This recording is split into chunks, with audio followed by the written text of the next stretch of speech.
meus alunos, bonjour! Hoje a professora Martela está passeando por um desenho incrível. Ratatouille, aqui em Paris. Esse ratinho é muito encrenqueiro e apronta altas confusões. Mas ele está me controlando, mon amour. Ele está aqui dentro do meu chapéu. Opa! Isso! Então, vamos começar a aula de hoje? Eu, vocês e ele aqui, ó, que está dentro do meu chapéu. Vamos lá, Remy? Um beijo! Hoje nós vamos fazer a interpretação de texto das páginas 394, 395 e 396. Hoje é dia 20 de outubro de 2020. Nome do texto, vocês vão adorar. Física para todos. Eu quero agora todos com o material do lado, hein? Abram o livro de vocês e vamos começar, meus queridos alunos. Vamos lá, então.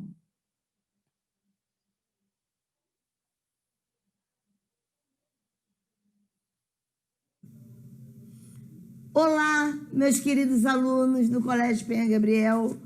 Hoje estamos na página 392. Vamos ler um texto, Física para Todos. É uma entrevista muito bacana, que foi concedida pelo físico Marcelo Gleisi em um site especializado em educação. Nessa conversa, ele vai falar sobre a ciência, sua maneira de torná-la interessante a todos e sua trajetória profissional. Em seu livro, O Fim da Terra e do Céu, Marcelo Gleisi comprova seu talento para aproximar a física de todos. A paixão pela ciência e o dom para contar histórias são os seus trunfos para tornar compreensível qualquer teoria, pesquisa ou descoberta. Marcelo Gleisi é o professor de física que todo mundo gostaria de ter. No lugar de frases pomposas, ou seja, luxuosas, como considere uma partícula ou despreze a resistência do ar, ele conta episódios deliciosos da história da ciência e da vida dos cientistas. Em vez de passar a aula inteira expondo fórmulas num quadro negro, apresenta os fundamentos da física no laboratório, como demonstrações e experiências. A ciência é ensinada de uma maneira tão chata que é um milagre as pessoas desejarem ser cientistas. Queixa-se. Ele quem disse isso. A seguir, ele fala sobre os avanços e as limitações da ciência, de divulgação e ficção científica, e mostra como melhorar as aulas de física. Ele conta que sua queda pela física vem desde o tempo da escola, quando chegou a ter um grupo de estudos com os colegas, mas precisou enfrentar a pressão da família, que preferia vê-lo engenheiro químico. Vejam, o pai, a família, né? A mãe, os responsáveis, o sonho deles era que Marcelo fosse engenheiro químico e não físico. Nos seus livros, em que momento ciência e religião se encontram? Perguntaram a ele. Ele respondeu: o meu primeiro livro, Dança do Universo, que saiu em 1997 no Brasil, falava sobre a origem de tudo, não só sobre o Big Bang. Professora Martelo, o que é Big Bang? É a teoria sobre o desenvolvimento do universo. Mas também como várias religiões lidavam com a questão da origem do mundo. Eu achei que podia continuar essa reflexão de como a ciência e a religião são interdependentes, ou seja, há uma relação de dependência entre eles, né? Entre elas, no caso, a ciência e a religião, tratando também do fim do mundo. Resolvi mostrar como a ciência usou ideias da religião e, de certa forma, deu uma explicação racional ao que antes era só profecia. Em todos os relatos do fim dos tempos, do juízo final, ele vem anunciando pelo caos celeste. Você tem essa associação, por exemplo, no livro Apocalipse, de João, em que se descreve o caos cósmico. As estrelas caem do céu, o sol fica negro, etc. Percebi que os astrônomos que deram início à física moderna também falaram dessas coisas. Você lê os textos de Newton, Halley e Laplace, e eles falam que é mesmo possível que um asteroide, no caso, era mais um cometa, se chocasse com a Terra e causasse o apocalipse. O que eu faço é explorar essa complementaridade, ou seja, capacidade de se complementar.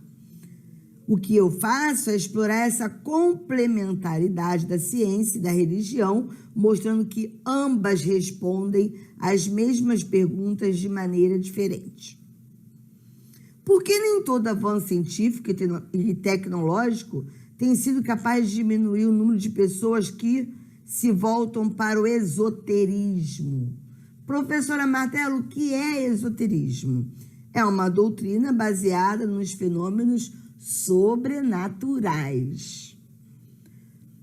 O Marcelo respondeu: eu acho que isso não é uma coisa tão nova, mas talvez só agora a gente perceba melhor essa atração pelo sobrenatural, pelo esotérico. Eu acho que isso aí é um grande barômetro social. A maioria não tem acesso aos processos de tomada de decisão, só sofre as consequências. Quanto pior está a situação social, econômica, espiritual, e quanto maiores forem os anseios, mais você tende a se apegar ao esoterismo. Nessa busca, uma pergunta é inevitável: para onde vamos? E essa pergunta remete aos temas do livro, a morte, o fim do mundo. O senhor acha que a ciência mudou a maneira como o homem encara a morte? Marcelo respondeu: imagine você no século XIV, no meio da epidemia da peste, quando as pessoas morriam na rua. Aliás, a morte na rua já foi uma maneira muito clara de você aterrorizar a população. Você pendurava os mortos na rua, como aconteceu com Tiradentes. Vocês, meus amores, já ouviram falar em Tiradentes. Quem foi? Tiradentes, ele foi enforcado por lutarência do Brasil no século XVIII. Hoje, você vê uma pessoa ser atropelada é um choque, uma coisa horrenda. Acho que os avanços da ciência tornaram a morte uma coisa mais distante, mas certamente não menos assustadora ou aterrorizante. Ninguém aceita a ideia da morte de maneira pacífica. É verdade, a morte, ela traz muito sofrimento. O meu pai, quando era vivo, ele dizia o seguinte para mim, porque a morte deixa saudades, né? Ele dizia: a saudade é como um chicote que nos açoita a alma. Não nos é dado ver ou saber empunhado por quem, por qual algoz. Mas a saudade cruel é a de quem se ama, e uma imensurável distância não nos permite o encontro desejado. A saudade açoita a alma, meus amores. Mas voltemos, né, ao texto. Vamos lá, então. Ninguém aceita a ideia da morte de maneira pacífica.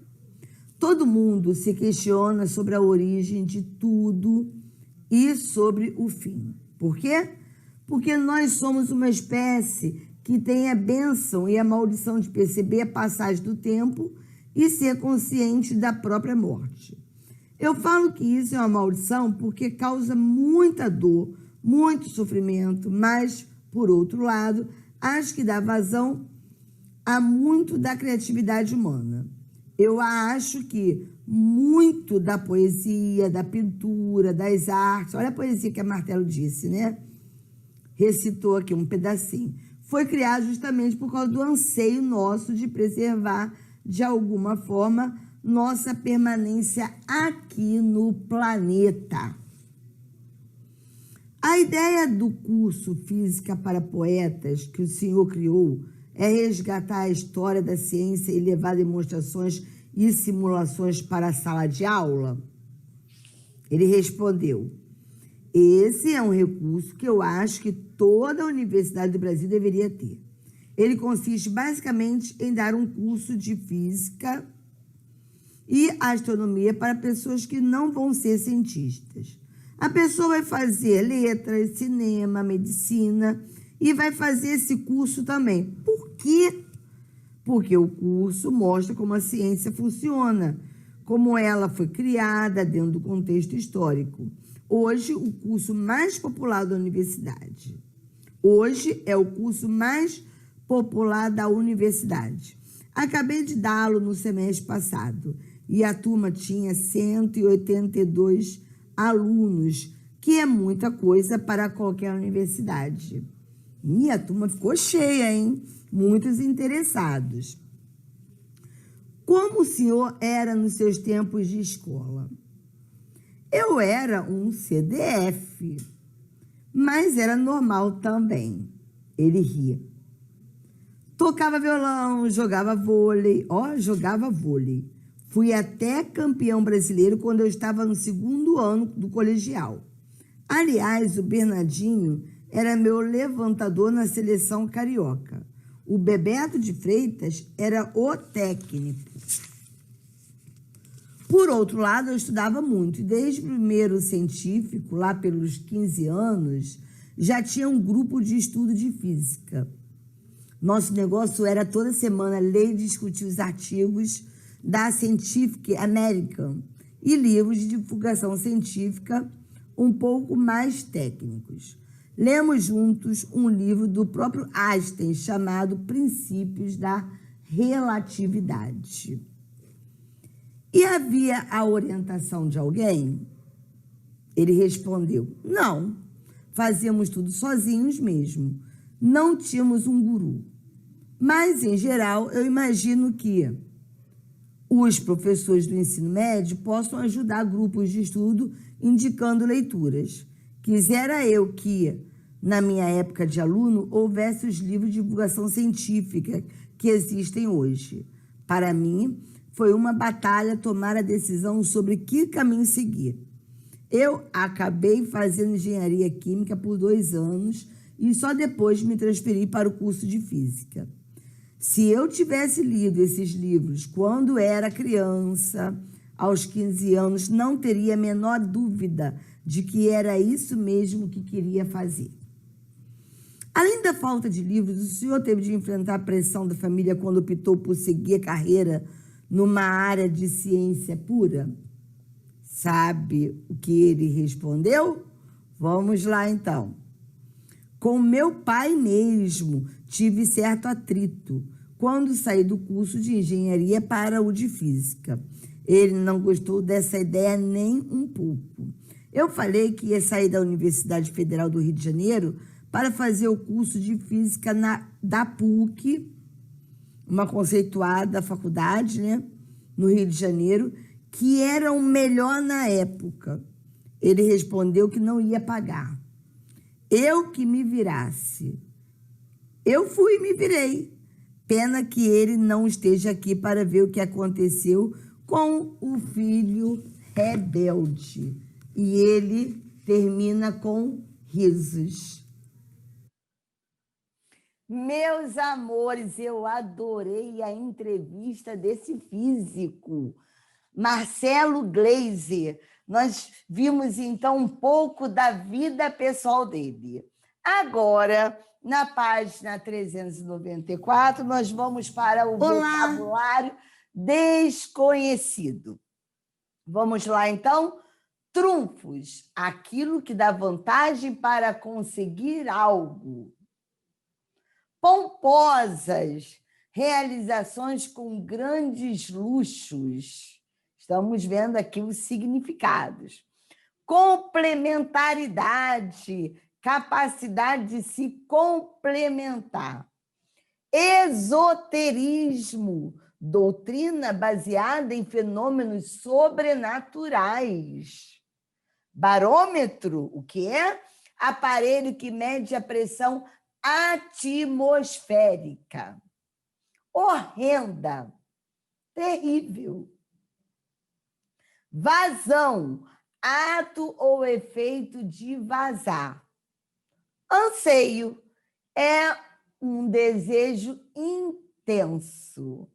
Então, são essas as palavras que estavam em negrito no texto. São fáceis no significado? Muito tranquilo. Vamos agora desvendar os segredos do texto na página 395. Então a chapa vai esquentar! Na página 395, número 1, nessa entrevista, podemos encontrar várias informações e opiniões do físico Marcelo Gleiser sobre os mais variados assuntos. Transcreva da introdução do texto a fala em que ele expressa seu posicionamento sobre o modo como muitos professores ensinam física na escola. A resposta é: a ciência é ensinada, ele disse, né? Lá no início do texto, na introdução, no primeiro parágrafo, ele disse: a ciência é ensinada de uma maneira tão chata que é um milagre as pessoas desejarem ser cientistas. Número 2. Releia o primeiro parágrafo do texto e responda às questões propostas. Marcelo Gleiser é o professor de física que todo mundo gostaria de ter. No lugar de frases pomposas, luxuosas, como considere uma partícula ou despreze a resistência do ar, ele, olha um recurso coesivo aí para substituir o nome do físico. Ele conta episódios deliciosos da história da ciência e da vida dos cientistas. Em vez de passar a aula inteira expondo fórmulas no quadro negro, apresenta os fundamentos da física no laboratório. Que interessante! Com demonstrações e experiências. A ciência é ensinada de uma maneira tão chata que é um milagre as pessoas desejarem ser cientistas. Queixa-se. Primeira resposta, número 2, letra A, né? A que pessoa do discurso se refere às formas verbais destacadas? Apresenta, queixa-se. Eu apresento, tu apresentas, ele apresenta. Ele queixa-se. Então, a resposta da 2A é a terceira pessoa do singular. Qual é a terceira pessoa do singular? Ele. Eu, primeira, tu, segunda, ele, terceira. Nós, primeira do plural, vós, segunda do plural, e eles, terceira do plural. Então, a resposta número 2 é terceira pessoa do plural. 2B. Que palavra substitui o nome Marcelo Gleice ao longo do parágrafo? E aí, meus amores? O pronome ele. Para não repetir Marcelo Gleice, ele usou esse recurso coesivo para evitar a repetição do nome. Então, 2B, o pronome ele. Vamos para 2C, meus amores. No capítulo anterior, quando estudamos os artigos de divulgação científica, vimos que o argumento de autoridade é realçado por meio de verbos dicente. Primeiro, professor, o que é argumento de autoridade? É um argumento baseado na opinião de um especialista, meus amores. Então, é realçado por meio dos verbos dicente, de dizer. O que são verbos dicente? Nós já conversamos sobre isso. São aqueles verbos que nós usamos num discurso direto. E ele disse 2 pontos, e tem a fala do personagem na íntegra. Então, e ele respondeu, e ele disse. No caso aí, é o verbo queixar-se, né? Então, deixa o Marcelo ler aqui.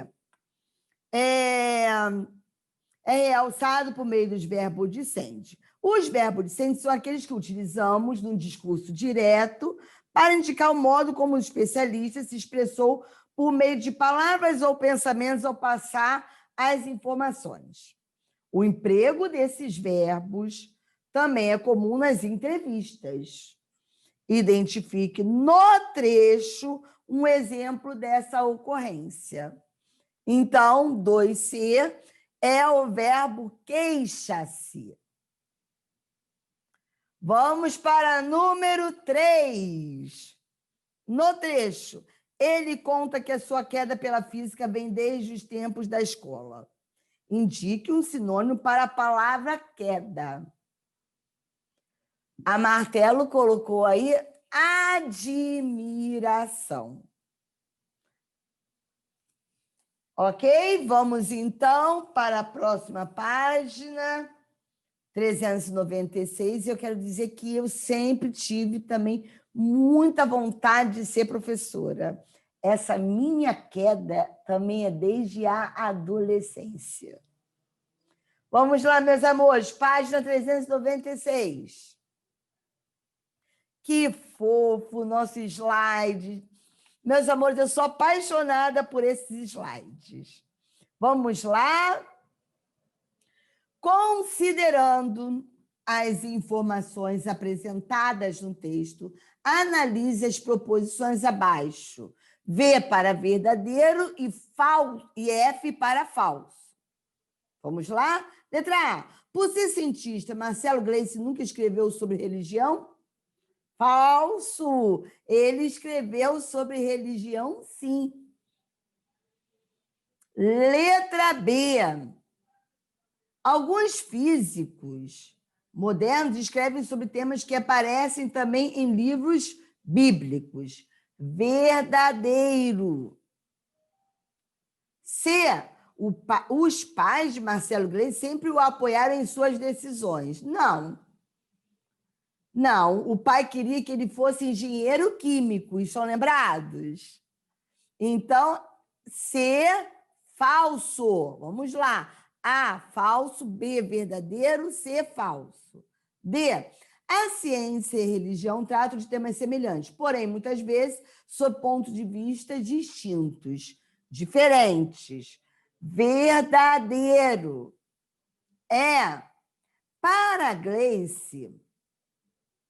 Para Gleice, a ciência é muito apreciada pelas pessoas. Falso. F. Um dos objetivos de Gleice como cientista é tornar a ciência popular. Verdadeiro. Deve ser muito interessante ser aluno desse físico. Maravilhoso! Ele faz muitas experiências em laboratórios. Vamos para a questão número 5, meus amores. Olha o ratinho aí, que está dentro da cabeça da Martelo. Fofo, né?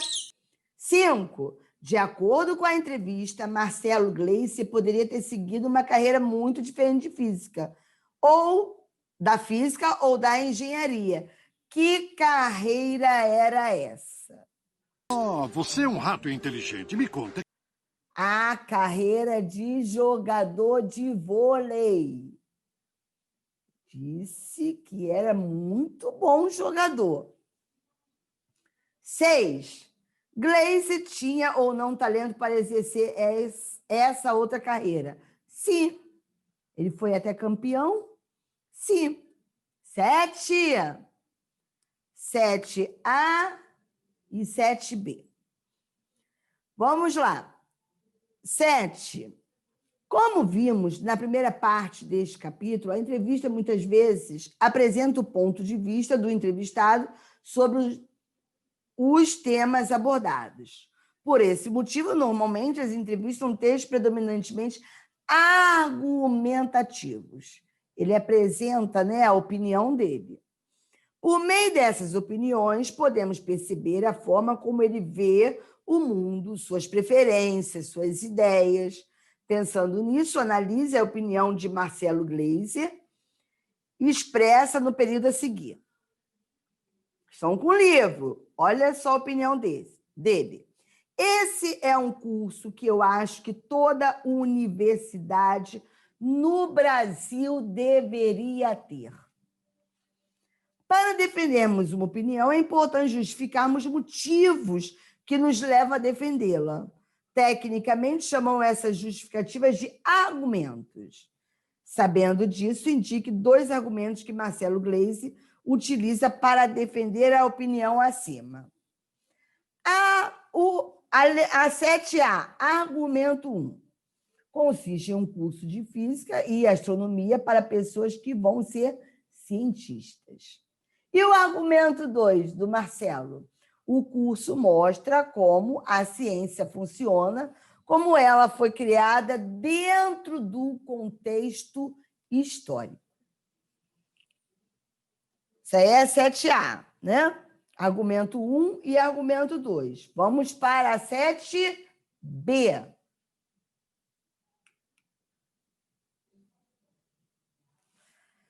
Na defesa de argumentos, é comum também a apresentação de fatos. Isto é, constatações reais, inquestionáveis. Identifique no texto 2 fatos que o entrevistado apresenta para fortalecer a opinião sobre o curso de física para poetas. Vamos lá, fato 1. Hoje é o curso mais popular da universidade. Fato 2. No semestre passado, a turma tinha 182 alunos.